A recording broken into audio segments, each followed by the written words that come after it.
More issues are emerging from Arizona Republicans' controversial 2020 election audit, even after the process has ended. Arizona's former Secretary of State, who was overseeing the process, threatened to quit last week after being locked out of a building where the audit was taking place. Then the tally from Cyber Ninjas, the private company conducting the audit, failed to match Maricopa County's official tally. In addition, Cyber Ninja's CEO revealed private donations from pro-Trump organizations helped fund the process, even though they were being paid by the state. For more, let's bring in CBS News political reporter Adam Brewster. Hi there, Adam. There's a lot to sort through. First, this audit has gone on much longer than it was supposed to. Give us a brief overview of why it came to be and where it stands. So this sort of, Elaine, goes back to November 2020, which was more than 9 months ago at this point, closer to 10 months ago. And it went back to some of the concerns that activists within the Republican Party had about fraud and how that was involved in the election results. So, there were a lot of vocal GOP activists in Arizona who raised concerns about the election. There were audits done after the election that affirmed the accuracy of the results. There were still people who didn't feel that they had seen enough. So the Arizona Senate said, they wanted to do their own sort of audit of the election in Maricopa County. Now, Maricopa County is the home to Phoenix. It is by far Arizona's most populous county. There are 2.1 million ballots that were cast in that county in the November 2020 election. And so, after, these other audits were done, there was a court fight over whether, Maricopa County was going to give them the ballots and the tabulating equipment. Eventually, they had to turn those over. And this is a process that's just taken longer. It takes a very long time to go through and count 2.1 million ballots. The Arizona Senate president has said this is not about trying to overturn the results of the election. It's about trying to look at things that we did wrong or things where we can maybe make improvements in elections going forward. Certainly, there are many allies of the former president who have a different view of what this election or this audit may do, but that is sort of why it has taken so long. It is a long, lengthy process. They hired some private contractors to do it, and there's been some questions, about the experience that those contractors have within election audits. Well, Maricopa County and Dominion voting officials are responding to subpoenas Monday afternoon. What can you tell us about that, Adam? So this was, subpoenas that came from Senate Republicans in Arizona, basically asking for some more information to sort of finish the process, of what was done. And, they asked for things, passwords and security codes to tabulation equipment, things like access to the routers that the county used during the election, some data logs, and other pieces of information. And Dominion basically said, we're not giving any of this information over to a firm who we don't trust. Certainly, our private security codes and passwords, we don't give that to anyone except for a handful of federally accredited vendors. Maricopa County basically said, to some of the responses, we've already provided this information. We can provide it again if you can't find it, or you've asked for this before and we're still not going to give it to you. So it's a question of whether that may or may not prompt another court battle over whether Maricopa County has to give over some more information. Now, Maricopa County, the Board of Supervisors, who's the one responding to these requests, is a dominated Republican Party board, and they have had little patience for this process. They have said the election was free, fair, transparent, accurate. They stand by the results. The Republican Party chair of the Board of Supervisors said today to the auditors and the Senate, release your reports and be prepared to defend any accusations of misdeeds in court.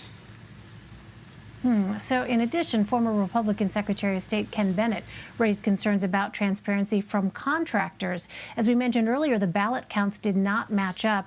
Can you further explain, Adam, what's happening and how it's being addressed? So Ken Bennett is the Arizona Senate Republicans liaison to the audit. So they hired these private firms to do the audit itself. Ken Bennett, who was the Republican Secretary of State of Arizona, the Senate basically sent him there to be their eyes and ears, to oversee the process, be involved in it and sort of, have an idea of what was going on.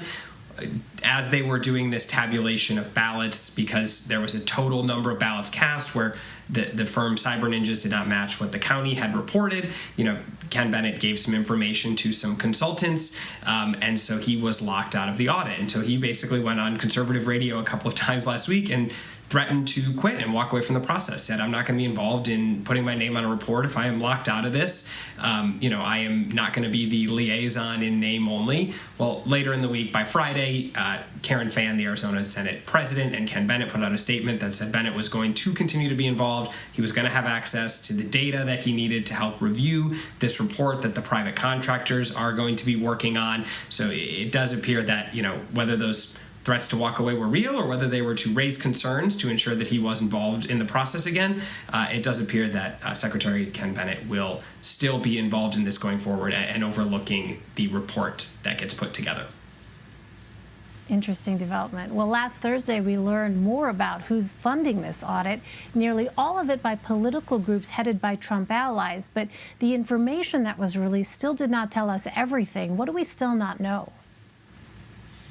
We know that they got about $5.6 million from various groups whose, people who are involved in those groups who have promoted, the false theory that the election was stolen. Of course, it's not quite clear who exactly is cutting the checks that went to them. Certainly, the Senate, the contractors, thanked all of the donors, the individual donors who have given, so they have made this process, part of it, made the process able to happen by giving money. But, we're not quite sure who has been giving to these, but at least we have an idea of the firms who are pumping money into the audit. The state Senate set aside $150,000 for the process. Clearly, it has been way more expensive than that, with more than $5.5 million raised from these private companies, as you mentioned, many of them with ties to allies of the former president and people who have promoted some theories about the election that it was stolen, which we know to be false.